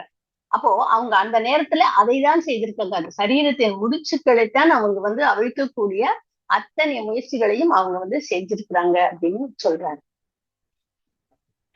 காந்திஜி பாத்தீங்கன்னா வாலிபத்துல வந்து ரொம்ப அப்படி ஒன்றும் அழகாவே இருக்க மாட்டார். ஆஹ் அவர் வந்து முதுமை அடைய அடைய ரொம்ப அழகா இருந்தார். ஆஹ் நம்ம மகிழ்ச்சி கூட அப்படிதான். சின்ன வயசு போட்டோ பாக்குறத விட நம்ம மகிழ்ச்சி வந்து நல்ல வயசான அந்த உருவ படத்தை பார்த்தோம்னா அப்படி ஒரு ஒரு பொண்ணை விட அப்படி ஒரு ஜொலிப்பா, அவ்வளவு ஒரு, அதுக்கு வார்த்தையே இல்லை, அந்த மாதிரி அப்படி ஒரு அழகா இருப்பாங்க. அது வந்து அந்த முதுமை வந்து வாழ்க்கையின் மிக அழகான ஒரு காலம். அந்த அந்த வேகங்கள் எல்லா வேகமும் நலிஞ்சு போயிடுது, எல்லா முடிச்சுக்களும் நலிஞ்சு போயிடுது. அப்போ விகாரம் குறைஞ்சிருது, அப்போ அழகு அதிகரிக்கிறது. உலகத்துல வந்து சக்தியற்றவர்கள் வந்து பாவம் செய்வது இல்லை. உடல் திறமை, உடல் வலிவு சக்திசாலிகள் தான் பாவம் செய்யறாங்க. குற்றவாளிகள் பாவிகள் இவர்கள்லாம் வந்து சக்தியின் உறைவிடம் அப்படின்னு இவர் சொல்றாரு, ஓஷோ அவர்கள் சொல்றாங்க. அவங்களுக்கு வந்து சரியான தொடர்பு கிடைக்காதனாலதான் அவங்க வந்து எல்லா சக்திகளையும் ஆஹ் அவங்களுடைய எல்லா சக்திகளும் அற்புதமான முறையில் வந்து மாறுதல் அடைஞ்சிச்சு அப்படின்னு அவர் சொல்றார். அவங்க வந்து நல்ல தொடர்பு கிடைச்சதுன்னா அந்த சக்திகளை வந்து நல்ல விதமாக அவங்க பயன்படுத்தி கொண்டிருப்பார்கள். புராணங்கள்ல இதிகாசங்கள்ல எல்லாம் பாத்தீங்கன்னா ஆஹ் பெரும்பாலும் அந்த பாதக செயல்களை செஞ்சு வந்த அந்த பாவிகள் வந்து ஒரே கணத்துல புண்ணிய பிறவிகளாகி விடுறாங்க அப்படின்னு எத்தனையோ உதாரணங்கள் பார்க்கிறோம். இப்ப வந்து பாத்தீங்கன்னா ஆஹ் இப்போ இரண்யகசிபு எடுத்துக்கிட்டோம்னா அவர் வந்து அவ்வளவு தவம் பண்ணி நல்ல ஆற்றல் எல்லாமே வச்சிருந்தா கூட அவருக்கு வந்து அந்த ஆணவம் அந்த இறைவனை விட தான் அப்படின்ற ஒரு ஆணவம் அந்த இது இருக்கு. அதை அழிப்பதற்கு இறைவனே வர்றாரு. அப்போ இறைவனை நேரடியா பார்த்துட்டாலே அவங்களுக்கு வந்து எதாவது அத்தனை அவருடைய அந்த பாவ விமோச்சனம் அவங்களுக்கு கிடைச்சிருது. அவங்க புண்ணிய பிறவிகளாக மாறிடுறாங்க. அப்ப இறைவன் கையாலேயே அவருக்கு வந்து அந்த உயிரை வந்து திறக்கக்கூடிய ஒரு நிலை வந்து அவங்களுக்கு கிடைச்சது. அதே வந்து அவங்களுக்கு புண்ணிய பிறவிகளாக மாறுவதற்கு ஒரு வாய்ப்பு. அப்ப அந்த உடல் சக்தி தான் அவங்க வந்து அந்த மாதிரி இந்த புண்ணிய பிறவிக்கும் ஒரு வழிகாட்டியாக இருக்கிறது, துணையாக இருக்கு. இப்போ உடல் சக்தியை வந்து உடல்ல எந்த அங்கத்திலையாவது உபயோகிச்சு உடற்பயிற்சி செஞ்சிருங்க அப்படின்னு இவர் சொல்றாரு. அதாவது ஏதாவது ஒரு ஆக்கமுள்ள ஒரு கலையை கற்றுக்கொள்ளுங்கள். ஒருத்த வந்து எந்த அளவு ஆக்கமுள்ள செயல்ல ஈடுபடுறானோ அந்த அளவு அவனுடைய கோபம், அவனுடைய பால் உணர்வு இதெல்லாம் வந்து நலிஞ்சு போயிரும். உருவாக்குதல் ஆகிவிட்டது அப்படின்றது இதனுடைய ரகசியம் அப்படின்னு அவர் வந்து சொல்றார். அந்த முறையில வந்து சிருஷ்டி செய்து செலவு செய்யாட்டினா, ஆக்கத்துறையில் செலவு செய்யாட்டினா அது வந்து மட்டமான சிருஷ்டியில் செலவழியும். அதாவது கெட்ட செயல்கள்ல வந்து அந்த சக்தி வந்து நிச்சயமா செலவழியும். சந்ததியின் சிருஷ்டியில் செலவழிகிறது. அது பால் உணர்வு சந்ததியின் சிருஷ்டியில் செலவிடுகிறது அப்படின்னு சொல்றாங்க. அதனால வாழ்க்கையில சக்தியின் உயர்நிலை மாற்றம் மிகவும் அவசியம் அப்படின்னு. அடுத்ததாக மத்த விஷயங்கள்ல பார்த்தோம்னா ஒன்று உணவு. அதாவது இந்த சரீர சுத்திக்கான இதுல பாத்தீங்கன்னா மற்ற விஷயங்கள் அப்படின்னு சொல்லிட்டு அடுத்ததாக சொல்றாரு. முதல்ல ஒண்ணு உணவு அப்படின்னு சொல்றாரு. நமது நாட்டுல ஆகாரம் அப்படின்னு அத சொல்றோம். உணவு அளவுக்கு அதிகமாக நாம எடுத்துக்கும் போது அது உடல் அசதியா இருக்கும். உணவு சுறுசுறுப்பும் திருப்தியும் கொடுக்குது நமக்கு கிடைக்குது அப்படின்னு சொன்னா அது சம உணவு அப்படின்னு அத சொல்றோம். உத்வேகம் அது கொடுக்கல அப்படின்னா அது சம உணவு. மயக்கம் அழிக்கல அப்படின்னு சொன்னா அது சம உணவு. அது நார்மலா இருக்கு. இது சுத்த ஆகாரம் அப்படின்னு சொல்றாங்க. சோம்பேறித்தனம் கொடுக்கல அப்படின்னாலும் அது சம உணவு அப்படின்னு சொல்லிட்டு அந்த உணவை பற்றி அவர் சொல்றாரு. மற்றொரு விஷயம் என்ன சொல்றேன்னா சிறிதளவு உடற்பயிற்சி அப்படின்னாலே என்னன்னா விரிவு அப்படின்னு பொருள் கொள்ள வேண்டும் அப்படின்னு சொல்றாரு. இப்ப நம்ம ஓடும் போது என்ன ஆகுதுன்னு சொன்னா நம்மளுடைய உயிர் அணுக்கள் எல்லாம் ஒண்ணும் நல்லா விரிவடைகிறது, பரவுகிறது. அப்படி பரவும் போது நம்மளுக்கு ஆரோக்கியத்தின் அனுபவம் ஏற்படுகிறது அப்படின்னு சொல்றாங்க. ரத்த ஓட்டம் சீர்மை பெறுகிறது, உடலின் அசுத்தங்கள் கழிவுகள் எல்லாம் வெளியேறுகிறது. யோகத்துல உடலின் பூரண சுத்திகரிப்புக்கு ஏற்ற அவசியமான நியமங்கள் எல்லாம் யோக கலையில் அடங்கி இருக்கு. அதே போல அதிக ஓய்வும் பாதகம் விளைவிக்கிறது, அதிக பயிற்சியும் பாதகம் விளைவிக்கிறது. தற்காலத்துல உடற்பயிற்சி இல்ல, ஓய்வும் இல்ல. நாம ஒரு விசித்திரமான நிலையில தான் நாம இருக்கோம். படுக்கையில படுத்துட்டு புரண்டுட்டே இருக்கிறது அது ஓய்வு இல்லை, ஆழ்ந்த உறக்கம். உடல் முழுவதும் ஆழ்ந்த உறக்கத்துல தனக்கு தம் மேல இருக்கக்கூடிய எல்லா வேலை சுமையும் பழுவும் அதெல்லாம் அகன்று விடும்படியான ஒரு உறக்கம் தான் ஓய்வு அப்படின்னு சொல்லிட்டு சொல்றாரு. உடலுக்கு சரியான ஓய்வும் சரியான முறையில ஓய்வு கிடைச்சதுன்னா நம்மளுடைய நடவடிக்கையே மாறிவிடும். அதனால நாம எப்பவுமே ஆகார விவகாரத்தை இணைத்துதான் பேசுறோம். ஆகாரம் எப்படியோ அப்படியே நம்மளுடைய விவகாரம். சாத்வீகம் ஏற்பட்டால் வாழ்க்கையில சிறந்த ஓட்டமும் ஆந்தரிக பிரவேசமும் துவங்கிவிடும் அப்படின்னு சொல்றாரு. அப்ப சாத்வீக உணவு நமக்கு தெரியும். சாத்வீக உணவு நம்ம அருள்துறையில் போவதற்கு உதவியாக இருக்கும் நமக்கு தெரியும். உணவை பற்றி ஓஷோ அவர்கள் அசைவம் கூடாதா அப்படின்னு ஒரு கேள்வி கேட்கிறாங்க. அதுக்கு ஒரு பதில் அவர் சொல்றாரு, உணவுக்கும் இறைவனுக்கும் எந்த சம்பந்தமும் இல்லை. சாமி கோச்சுப்பாரா, அவரை தண்டிப்பாரா அப்படின்லாம் ஒண்ணும் கிடையாது. ஆனால் உணவுக்கும் உடலுக்கும் சம்பந்தம் உண்டு, உணவுக்கும் கர்மாவுக்கும் சம்பந்தம் உண்டு, உணவுக்கும் குணத்திற்கும் சம்பந்தம் உண்டு, உணவுக்கும் மனித வாழ்விற்கும் சம்பந்தம் உண்டு, உணவுக்கும் நம்மளுடைய ஆயுளுக்கும் சம்பந்தம் உண்டு, உணவுக்கும் நம் மனதிற்கும் சம்பந்தம் உண்டு அப்படின்னு சொல்றாரு. அப்போ மனம் அப்படின்னு வரும்போது மனதிற்கும் இறைக்கும் இயற்கைக்கும் சம்பந்தம் உண்டு. அப்ப மனதின் தன்மைதான் மனிதன் தன்மை, மனதின் மாண்பே மனிதனின் மாண்பு அப்படின்னு நம்ம சொல்றோம். அப்போ உணவு எந்த எந்த மாதிரியாக எந்த அளவுல எப்படி உண்ண வேண்டும் அப்படின்ற நெறிகளை நம்ம கடைபிடிக்க வேண்டும் அப்படின்னு மகரிஷி அவர்களும் சொல்லி இருக்கிறாங்க. 5 அளவு முறை அப்படின்னு சொல்லிட்டு ரொம்ப அழகா சொல்லியிருக்காங்க. உணவு, உறக்கம், உழைப்பு, உடல் உறவு, எண்ணம் என்ற 5லும் அளவு மற்றும் முறை மீறாமல் நடந்து கொள்ளும் போது நாம முழுமையான ஒரு ஆரோக்கியத்தை அடைய முடியும் அப்படின்னு சொல்லிட்டு சொல்லியிருக்காங்க. நம்மளுடைய வாழ்வின் நோக்கம் இறை உணர்வு. இறை உணர்வு அப்படின்னு சொல்லும் போது அதற்கு நம்ம ஐயா கூட நிறைய அதுக்கு என்னென்ன அந்த உணர்வு அப்படின்னு சொல்லியிருப்பாங்க. அன்பு, அமைதி, பேரின்பம், ஆரோக்கியம், மகிழ்ச்சி அப்படின்னு சொல்லியிருப்பாங்க. இதுல இந்த ஆரோக்கியம் அப்படின்றது உடல் நோயற்று இருப்பதுதான் ஆரோக்கியம் அப்படின்னு பொதுவான ஒரு கருத்து இருக்கு. ஆனா ஆரோக்கியம் அப்படின்றதுக்கு வந்து தமிழ்வாணன் வந்து ஒரு சின்ன அது ஒரு விளக்கம் சொல்றாங்க. என்ன சொல்றாங்கன்னா, ஆரோக்கிய வாழ்க்கை என்பது வெறும் நோயற்ற வாழ்க்கை மட்டுமல்ல.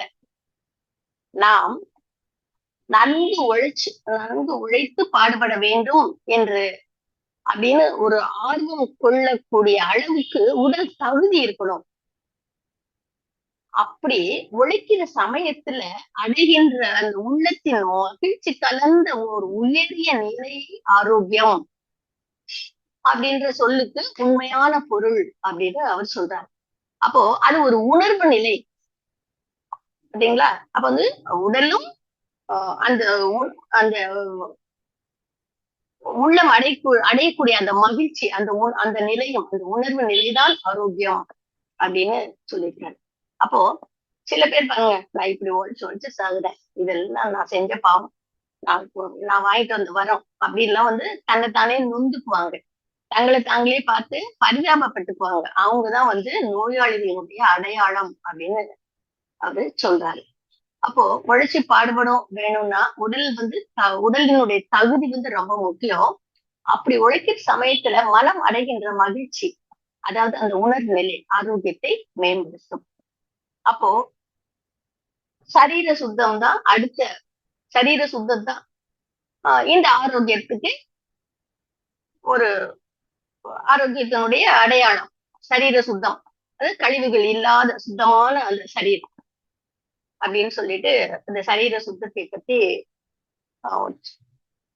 கோஷ் அவர்கள் வந்து சொல்லியிருக்கிறாங்க.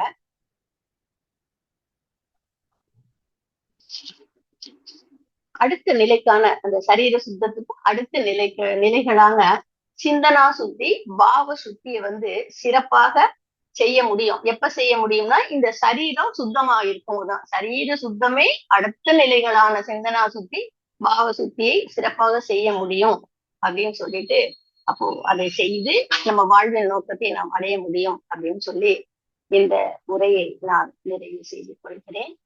வாழ்க வளமுடன். பகவான் ஓஷோ அவர்களின் கருத்துக்கள் வந்து எனக்கு எந்த அளவுக்கு புரிஞ்சிருக்கோ அந்த என்னுடைய உரையில சொல்லியிருக்கேன். அது வந்து ஒரு 100 பக்கம் வரைக்கும் கொடுத்துருக்காங்க. இதுல எனக்கு எது முக்கியமோ அப்படின்னு தெரிஞ்சதோ அது வந்து சுருக்கி என்னால முடிஞ்சது நான் கொடுத்துருக்கேன். இதோட இன்னும் தெளிவான புரிதலை கொடுக்கறதுக்காக நமது ஆசான் நன்மணி ஐயா அவர்களை வந்து கொடுக்க சொல்லி நான் வந்து வேண்டி கேட்டுக்கொள்கிறேன். வாய்ப்பளித்த தமிழ் ஆனந்த யோகா அறக்கட்டளைக்கு நன்றி. இதுவரை பொறுமையாக செவிமடுத்த அன்பர்கள் அனைவருக்கும் நன்றி. இறைக்கும் குருவுக்கும் நன்றி. வாழ்க வளமுடன். வாழ்க வளமுடன். நன்றிங்க. வாழ்க வளமுடன். நண்பர்களே, இதுவரைக்கும் நமக்கு சரீர சுத்தி என்ற தலைப்புல பகவான் ஓஷோ அவர்களின் கருத்துக்களை மிக சிறப்பாக எடுத்துரைத்த அருள்நிதி கவலவேணி அம்மா அவர்களை அனைவரும் தவறிலிருந்து வாழ்த்துவோம். அருள்நிதி கவலவேணி அம்மா அவர்கள் வாழ்க வளமுடன். அருள்நிதி கவலவேணி அம்மா அவர்கள் அருட்பேராற்றல் கருணையினால் உடல் நலம், நீளாயுள், நிறை செல்வம், உயர் புகழ், மெய்ஞானம் ஓங்கி வாழ்க வளமுடன். வாழ்க வளமுடன். வாழ்க வளமுடன். அம்மா ரொம்ப சிறப்பா இருந்தது. நிறைய ஐயா தொடரார சிந்தனைக்கு தொடரார கேளுங்கம்மா. ஐயா ஐயா நீங்க ஸ்பீச் கொடுக்குறீங்களா ஐயா? வாழ்க வளமுடன். நன்றி ஐயா. உள்ள இருக்காரா நண்பனி ஐயா? வாழ்க வளமுடன். ஐயா இருக்கிறாங்களான்னு தெரியலீங்களா ஐயா? ஆமா இல்ல போல இருக்குமா. சரி சரி ஓகேமா. கனெக்ட் பண்ணிருக்காரு. உள்ள இருக்காரான்னு இல்ல போல. இல்ல அது என்னோடதுமா, அது ஐயாது இல்ல. அப்படிங்களா? சரிங்க ஐயா. சரி. வாழ்க வளமுடன். அம்மா வந்து ரொம்ப சிறப்பா நமக்கு வந்து எல்லாமே நிறைய கருத்துக்கள் சொன்னாங்க. அதாவது நம்ம எப்படி எல்லாம் அந்த சரீர சுத்திங்கிறது என்ன அப்படிங்கிறதையும் நிறைய பாயிண்ட்ஸ் அம்மா வந்து இன்னைக்கு எடுத்து சொன்னாங்க. நம்ம எப்படி நம்மளுடைய வாழ்க்கையை பற்றிய சிந்தனை எப்படி இருக்கணும், கடைசி காலத்துல நம்ம வாழ்க்கை எப்படி இருக்கணும், ஒரு மரத்துண்டு போல இருக்கணுமா, இந்த காற்றுல எடுத்து செல்லும் அந்த இலைகளை போல இருக்க வேண்டுமா அப்படிங்கிறதுக்கு ஓஷோ கொடுத்த விளக்கத்தை சொன்னாங்க. அதுக்கப்புறம் அந்த புத்தர் வந்து எதனால் அவருடைய வாழ்க்கை அப்படி ஆனது, அப்படின்னா அவரோட ஜாதகப்படி அவர் ஒரு சக்கரவர்த்தியாகவோ ஒரு சன்னியாசியாவோ ஆவார்னு தெரிஞ்சுட்டு அவருடைய தந்தை அதை வந்து அவருக்கு எல்லா அந்த உபாயங்களையும் செய்து வந்ததுனாலதான் அவருடைய வாழ்க்கை அப்படி ஆனதும் அதுக்கு நிறைய கதை அந்த இதெல்லாம் சொன்னாங்க. புத்தருடைய வாழ்க்கையில் நடந்த அந்த சம்பவங்கள் எல்லாம் நிறைய அம்மா நமக்கு எடுத்து சொன்னாங்க. நான் அதுக்கப்புறம் என்ன சொன்னேன்னா, அந்த சரீரம்ங்கிறது வந்து நமக்கு எதிரியும் அல்ல, நமக்கு நண்பனும் அல்ல. அது ஒரு இயந்திரம் மட்டும்தான். அதை ஒழுங்குபடுத்தணும் நம்ம அப்படின்னு சொன்னாங்க. சரீரத்துல அந்த இயந்திரங்கள்ல எந்த தடையோ சிக்கலோ, அதாவது அந்த தாழ்வுகள் சொன்னாங்க இல்லையா, அது இல்லாம இருக்கணும் அப்படின்னு சொன்னாங்க. அதுக்கப்புறம் உடலில் உள்ள அந்த நடுக்கம் தான் அந்த நடுக்கம். ஏன்னா மனதின் நடுக்கம் தான் உடலின் நடுக்கமாக இருக்கு. அந்த மனதுல நடுக்கமே இல்லாம இருக்கும்போது உடல் அசைவற்று இருக்கும் அப்படிங்கிறதுக்கும் அந்த புத்தர் அந்த சிலைகளை எல்லாம் எடுத்து சொன்னாங்க. அதை விட இந்த பண்பற்ற மனிதர்களுடைய சரீரம் வந்து நம்மளுடைய சரீரத்தை விட ரொம்ப சுத்தமா இருக்கு. ஏன்னா அவங்களோட அந்த உடலில் உள்ள முடிச்சுக்கள் எல்லாம் வந்து அந்த கோபம், பயம் அதெல்லாம் வந்து இருக்கும்போதுதான் இந்த சரீரத்துல அந்த மாதிரி முடிச்சுக்கள் இருக்கும்போதுதான் அந்த நடுக்கம் எல்லாம் இருக்கும். அந்த இதெல்லாம் இல்லாதனாலதான் அந்த பண்பற்ற மனிதர்கிட்ட எல்லாம் அந்த இல்ல சரீரம் சுத்தமா இருக்குங்கிறதையும் எடுத்து சொன்னாங்க. அதுக்காக நம்ம வந்து என்ன சொன்னாங்கன்னா, நமக்கு ஏதாவது நல்ல ஏகாந்தத்துல இருந்துட்டு ஏதாவது செய்யணும்னு தோணுச்சுன்னா அதை வந்து உடனே கதவை மூடிக்கிட்டு நம்ம வந்து செய்து நம்மளுடைய அந்த உள்ளுக்குள்ள இருக்கிற அத்தனையும் நம்ம வந்து வெளியே விட்டுடணும் அப்படின்னு சொன்னாங்க. இததான் நம்ம அடுத்த நேரடி வகுப்புலயும் நண்பனைய நமக்கு அம்மா சொல்ல எனக்கு அதுதான் ஞாபகம் வந்தது. ஏற்கனவே நாங்க அந்த டைனாமிக் மெடிடேஷன் நண்பனையாவால நாங்க பயனடைஞ்சிருக்கிறதுனால அந்த மெடிடேஷன்ல அவர் அதை தான் அங்க கொடுப்பாரு நமக்கு. அந்த நேரடி வகுப்புல வந்து ஐயா வந்து அதை நமக்கு கொடுக்க இருக்காங்க.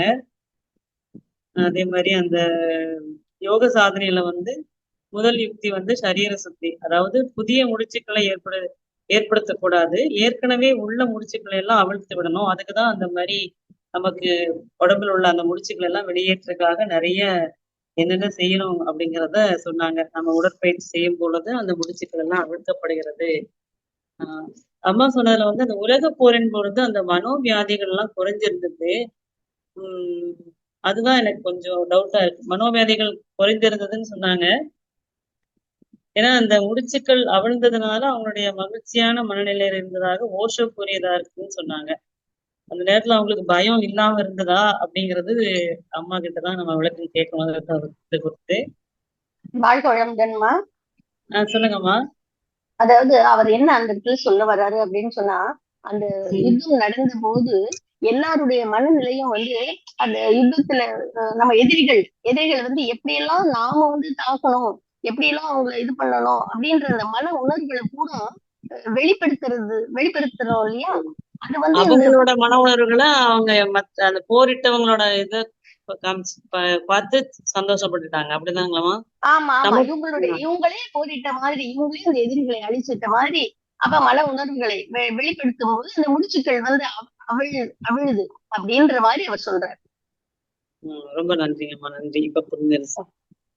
அதுதான் அம்மா. அதுக்கப்புறம் அந்த ஏகாந்தமா இருக்கும்போது என்ன நடக்கும் அப்படிங்கறத இந்த புத்தர், மகாவீரர் அவங்க எல்லாருமே வந்து அந்த அவங்களுடைய சரீரத்தின் முடிச்சுக்கள் எல்லாம் களைவதற்கு தான் அந்த முயற்சி எடுத்திருக்காங்க அப்படின்னு சொன்னாங்க. முதுமை ஆகும்போது எல்லா முடிச்சுக்களும் நலிந்து போயிடும். அதனால அந்த முகப்பொலிவு கிடைக்கும் அப்படிங்கிறதுக்கு நம்ம வேதாத்திரி மகரிஷி அவர்கள் இளமையில அவருடைய முகத்துல உள்ள அந்த தேஜஸ் அதெல்லாம் அம்மா சொன்னாங்க. அதுக்கப்புறம் உணவு, உடற்பயிற்சி இதுவும் கூட நம்ம அந்த சரீர சுத்திக்கு ரொம்ப உதவியா இருக்கும். நம்மளுடைய அந்த உணவு வந்து எப்படி இருக்கணும், அது ஒரு சாத்வீக உணவா இருக்கணும். உடற்பயிற்சி செய்வதால கூட நம்மளுடைய அந்த கழிவுகள் வெளியேறுவதால நம்மளுடைய உடம்பு வந்து சரீர சுத்தி ஆகும் அப்படின்னாங்க. அதாவது உணவிற்கும் நமது உடல், மனம், ஆயுள், கர்மா எல்லாத்துக்குமே சம்பந்தம் இருக்கு அப்படிங்கிறதையும் ரொம்ப சிறப்பா சொன்னாங்க. ரொம்ப நன்றிங்கம்மா. ரொம்ப நன்றி. ஐயா, இன்னைக்கு கேள்வி பதில் நிகழ்வு வச்சுக்கலாங்களாம்மா? நண்பனி உள்ள இல்ல. வச்சுக்கலாமா? யார் நண்பர்களுக்கு அட்ரைஸ் பண்ணாங்கன்னா பாருங்க. கேள்வி கேட்க விரும்பும் வல்லுநர்கள் ஹேண்ட் ரைஸ் பண்ணலாங்க. வாழ்க வளமுடன். ஆமா எனக்கு ஒரு டவுட். நீங்க அந்த முதுமையில் எல்லா முடிச்சுக்களும் நலிந்து விடுகிறதுன்னு சொன்னீங்க இல்லையா? ஆமா ஆமா. அது அது ம். எல்லாருக்குமே அந்த மாதிரி நடக்குமா? இந்த மனதை ஒருநிலைப்படுத்தி அப்படி போனவங்களுக்கு மட்டும்தான் இருக்குமா? ஏன்னா சாதாரண மனிதர்களுக்கு அப்படி இருக்கிற மாதிரி தெரியல. ஆனா இல்லங்கம்மா. இறப்பதற்கு முன்ன ஒரு முகப்பொலிவு வருது இல்லம்மா, அவங்களுக்கு அந்த சாவு கலைன்னு சொல்லுவாங்களே, அது கூட அதுதானா? இல்ல அத பத்தி தெரியல. இப்போ இதுல இவர் என்ன சொல்ல வர்றாரு அப்படின்னு சொன்னா, உடம்பு உடல் சக்தி வாய்ந்த இந்த உடல் தான் அவங்கதான் எல்லா செயல்களையுமே செய்வாங்க. அது பாவச் செயல்களா இருக்கட்டும், எதுவா இருக்கட்டும், உடல் சக்தியாக இருக்கும்போது எல்லாம் செய்வாங்க. வயதாகும் போது இந்த உடல் நலிஞ்சிருது இல்லையா? சக்தி குறைஞ்சிருது. அப்போ அவங்க எந்த ஒரு பாவச் செயல்களையும் எதையும் அவங்க செய்யறது இல்ல. செய்ய முடியாது. அப்போ அது அது அந்த அந்த செயல்கள் செய்ய முடியாது. அந்த செயல்களுக்கு உண்டான எண்ணங்கள் வராது. ஆஹ் அப்ப அந்த மனம் இதா இருக்கும். அப்போ அது அந்த தேஜஸா அந்த உடல் இதா இருக்கும் அப்படின்னு அவர் சொல்றாரு. Okay, okay. அப்ப அந்த முடிச்சுகளுக்கெல்லாம் காரணம் இந்த இதுதான் இல்லைங்களா? நீங்க சொல்ற மாதிரி சரீர சுத்தி இல்லாம தான் அது நிறைய வருது. உடற்பயிற்சி ஆமா. செய்யல், மனதில் உள்ள சரீரத்தில் பயம், ஆமா. பயம், கவலை எல்லாம் தான் அந்த முடிச்சுகளுக்கு காரணம். காரணம். அப்போ அதெல்லாம் அவிழ்ந்து போகும்போது இந்த உடல் சரீரம் சுத்தமா இருக்கு. அந்த சுத்தமான அந்த சரீரத்துல நல்ல எண்ணங்கள் வரும், நல்ல செயல்கள் வரும். அதுதான் அவங்க அந்த தேஜஸா அவங்க இருக்கிறாங்க அப்படின்னு சொல்றாரு. அவர்கள் சொல்றாரு. ஓகேங்கம்மா. நன்றி, நன்றி. வாழ்க வளமுடன். அடுத்து அனார்கலி அம்மா, நீங்க பேசலாங்கம்மா. வாழ்க வளமுடன்மா. தியானமே யோகம், யோகமே ஞானம். தமிழ் ஆனந்த யோகம். வாழ்க வளமுடன். நன்றி அம்மா. சரீர சுத்தி மிக அற்புதமான தெளிவான விளக்கம். இது நம்ம கேள்விப்படாத ஒரு சிறப்பான ஒரு விளக்கம். நன்றி அம்மா. வாழ்க வளமுடன். அடுத்து இதுல நீங்க அந்த முடிவுல சொன்னது நம்ம அந்த சரீர சுத்தி செஞ்சதுக்கு அப்புறம் அது அடுத்த நிலையாகிய சிந்தனா சுத்தி அடுத்து என்னமா சொன்னீங்க? பாவசுத்தி. பாவசுத்திங்களா? பாவசுத்தி. ஓகே. ஓகேம்மா. அது கிளியரா கேட்கல எனக்கு, அதனாலதான். Okay okay. பாவசுத்தி, சிந்தனா சுத்தி, பாவசுத்தி. அதேமா இப்போ எனக்கு என்ன டவுட்னா, இப்ப அந்த 40 வயது வரை நம்ம சொல்லுவாங்க இல்லையா, உன்னுடைய ரத்தம் ரொம்ப வேகமா இருக்கு, அதுலதான் எல்லா செயலும் இப்ப நீங்க சொல்லிடுறீங்க, உடல் சக்தியாக உள்ள போது எல்லாமே செய்ய தோணும் அப்படின்னு, நல்லது கெட்டது எல்லாமே செஞ்சிடுறோம். ஆஃப்டர் 45 நாம கொஞ்சம் அத என்ன சொல்றேன்னா, அந்த நமக்கு அனுபவங்கள் சில பாடங்களாக அமையும். இன்ப துன்பங்களும் நம்ம கொஞ்சம் என்ன சொல்ல பக்குவப்படுத்தும் இல்லைங்களா? நம்மள பக்குவப்படுத்தும் போது அப்போ ஆட்டோமேட்டிக்கா உடலும் நமக்கு தளர்வு ஆயிடுது, எல்லா பிரச்சனைகளிலிருந்து விலகிடுறோம். அப்போ எந்த தவறும் செய்யல, அது ஓகே, சரி, அதுதான். அப்போ நமக்கு அந்த வினைகள் எல்லாம் ஓரளவுக்கு தீர்ந்து நாம் பரிசுத்தராக ஆவதற்கான வாய்ப்பு அங்கே இருக்கிறதா? இது ஒன்று. அடுத்து ஏன் இந்த கேள்வி எனக்குள்ள வந்ததுன்னா, 2-3 டெத்து நான் ரொம்ப க்ளோஸ் ரிலேட்டிவ்ஸ், க்ளோஸ் தான் அப்பா பார்த்ததுனால. அது பெரியவங்க ஒருத்தர் 86 இயர்ஸ், சின்னவங்க 55 இயர்ஸ் பார்த்தப்போ, பெரியவர் ரொம்ப இப்ப நீங்க சொன்ன மாதிரி அந்த எல்லாம் சுத்தி அவரு ரொம்ப ஒழுக்கமா அது போனதுனால பெரிய ஒரு துன்பம் தரக்கூடிய நோயில இருந்து, ஆனா அவர் வித்தின் 2 டேஸ்ல நல்லபடியா இறந்தாரு. அப்ப அவருக்கு எல்லாமே சுத்தி ஆயிடுச்சுன்றத நான் உணர்ந்தேன். ஆனா அந்த 55 நான் சொன்னவர் வார்த்தைகளாலும் அதுவாலுமே உறவுகளை ரொம்ப துன்பப்படுத்திட்டு இருந்தவர்.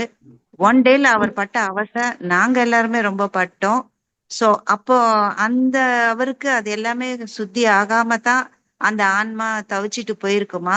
அந்த ஆசைகள்லாம், அவருக்கு இருந்த ஆசைகள்லாம் எங்க போகும்? அவங்க பிள்ளைக கிட்டதான் போகுமா அப்படின்றது ஒரு கேள்விமா. சரி சரி, சொல்லுங்கம்மா. ஆமா, நிச்சயமா அவங்க பிள்ளைகள்கிட்ட தான் போகும். அவருடைய பதிவுகள் எல்லாமே அந்த பதிவுகளை ஒத்து அவங்க பிள்ளைங்கள்ட்ட தான் போகும். ஓகே. இப்போ நாம அப்போ இதையெல்லாம் தெரிஞ்சு இருக்கிற நாம இப்பமே கொஞ்சம் ஓரளவுக்கு நல்லதை செய்து, அதாவது எண்ணம் சொல் செயலால் 50% நம்ம தூய்மையான அட்லீஸ்ட் இந்த மனவளக்கலையில உள்ளவர்கள் அல்லது இந்த தமிழ் ஆனந்த யோகத்துல உள்ளவர்களாவது நாம ஓரளவுக்கு தெளிந்து கொஞ்சம் நம்மளுடைய அந்த இறப்பை சந்தோஷமாக எதிர்கொள்ளக்கூடிய ஒரு நிலையில் இருக்க முடியுமா? அது என்ன சொல்றது, முடியுமா அப்படின்றது கேள்விமா எனக்கு. கண்டிப்பா முடியுமா. முதல்ல பாருங்கம்மா, நம்ம வந்து மனவளக்கலைக்கு வந்ததுக்கு அப்புறம் நம்ம அந்த உடற்பயிற்சி, தியானம் இதெல்லாம் சரியாக செய்து தற்சோதனை செய்யும் பொழுது நம்ம அந்த ஆரோக்கியம் அப்படின்றதுக்கு நான் ஒரு விளக்கம் சொன்னேன் பாத்தீங்களா, தமிழ்வாணன் சொன்னதாக, அந்த ஆரோக்கியத்தை நாம அடையலாம். இப்போ நீங்க நல்ல இந்த பயிற்சிகள்லாம் நல்லா பண்ணுங்க, நீங்க ஆரோக்கியமா இருப்பீங்க அப்படின்னு நம்ம மனவளக்கலையில சொல்லுவாங்க. நம்ம அந்த ஆசிரியர்கள் பேராசிரியர்கள் சொல்லுவாங்க. அப்போ அந்த ஆரோக்கியம் அப்படின்றது மனநிலையும் அந்த உணர்வையும் சேர்த்துதான். அப்போ வந்து நம்மளுடைய புது முடிச்சுக்கள் நாம போடுவதற்கு போட மாட்டோம், நிச்சயமா தவிர்ப்போம். ஆமா, புது முடிச்சுக்கள் நமக்கு போடுறதுக்கு வாய்ப்புகள் அது குறையும். புது முடிச்சுக்கள் மேக்சிமம் நம்ம போடுறதுக்கு வாய்ப்புகள் குறைவுதான். நமக்கு வந்து நிறைய அந்த எதிர்பார்ப்பு, பயம், கோபம், கவலை அது எல்லாம் வந்து ஓரளவுக்கு எல்லாம் கொஞ்சம் குறைஞ்சிரும். அப்ப புது முடிச்சுக்களை நாம போட மாட்டோம். பழைய முடிச்சுக்களை வந்து நாம அந்த தியானத்தின் மூலமாகவும் உடற்பயிற்சி செய்தாலே வந்து கர்மவினை களையும்னு மகிழ்ச்சி வந்து ஒரு சொல்லியிருக்கிறாங்க. அப்ப இதெல்லாம் நம்ம செய்யும் போது அந்த பழைய முடிச்சுக்களும் அவிழ்வதற்கு வாய்ப்புகள் அதிகமாக இருக்கும். இது என்னுடைய கருத்து. ஐயா எப்படி சொல்லுவாங்கன்னு தெரியல விளக்கம். இது என்னுடைய கருத்து. நன்றி அம்மா. அவர் சற்றே மாற்றி சொல்லலாம். பட் இது என்னுடைய லெவலுக்கு இது ஓகே, எனக்கு புரிஞ்சிருக்கு. அதாவது என்ன சொல்றது, நிச்சயமாக அந்த வழியை பின்பற்றுவோம். முடிந்த அளவுக்கு நம்மால 2 ஒழுக்க பண்பாடு தான், அதை கடைபிடிப்போம். நன்றி அம்மா. வாழ்க வளமுடன். சிறப்பு. வாழ்க வளமுடன்மா. நன்றி. கண்டிப்பாமா. நமக்கு டெய்லி ஐயாவோட சிந்தனை உரையை கேட்டு கேட்டே நம்ம வந்து கர்மவினை குறைக்கிறதுக்கான செயல் தான் தெளிவோடு பண்ணிட்டு இருக்கோம். இது முதல்லாம் தெரியாம செய்தோம். இப்ப வந்து விளக்கம் கிடைச்சதுக்கு அப்புறம் செய்யறதுனால கண்டிப்பா நமக்கு எல்லாமே நிறைய செயல் மாற்றம் இருக்கு. பட் ஐயா எப்பவுமே புதிய கோணத்துலதான் சிந்திப்பாங்க. ஐயாவுடைய பதில் எப்பவும் அவர் வந்து நான் தான் ஆல் டைமென்ஷன் அவர். சொல்லுங்க. அதாவது ஐயா கொடுக்கறது வேதாத்திரியோட அப்ளைடு வேதாத்திரியம். அவர் வேதாத்திரியத்தை அதான் அப்ளைடு வேதாத்திரியத்தை கேட்க கேட்க நீங்க உலக தத்துவங்கள் வேற வேற யாரும் பேசுறத உண்மை சரியா பேசுறவங்கள்ட்ட பத்தி நான் சொல்றேன். சயின்ஸ் பேஸ்டா, பிசிக்ஸ் பேஸ்டா, இல்ல இந்த ரிசர்ச் ஸ்காலர்ஸ் நிறைய பேர் பேசுறாங்க. அப்புறம் இந்த பிலாசபிகள் ப்ரொஃபசர்ஸ் எல்லாம் பேசுறாங்க. இன்னைக்கு அம்மா பேசுனதுலயும் ஐயா பேசுறது கூட நிறைய டாட்ஸ்க்கு கனெக்ஷன் கிடைக்குது. இந்த ஐயா நன்மணியா பேசுற அப்ளைடு வேதாத்திரியம் வந்து நீங்க திருப்பி திருப்பி கேட்கும் போது உங்களுக்கு அடுத்த லெவலுக்கான புரிதல் கிடைக்கும். அதை நான் அனுபவப்பட அதனால அத நம்ம திருப்பி கேட்ட மாதிரி தான் இருக்கும். ஆனா அதுக்குள்ள எங்கேயோ ஒரு 2-3 ஐட்டம் புது ஐட்டமா வச்சிருப்பாரு ஐயா. ஆனா அந்த டாட்ஸ் எல்லாம் நம்ம எடுத்து வச்சுக்கணும். அந்த டாட்ஸ் எல்லாம் இணைக்கும் போது ஒரு முழுமை கிடைக்கும். இன்னைக்கு அம்மா சொன்ன சுத்தில எல்லா சுத்திகள்லயும் ஐயா சொன்ன டாட்ஸ் இருக்குது. அதை நான் எப்படி சொல்றேன்னு தெரியல. அப்படி அருமையா இருந்தது. நன்றிம்மா. வாழ்க வளமுடன். நன்றிங்க. வாழ்க வளமுடன். நன்றிங்க. வாழ்க வளமுடன்.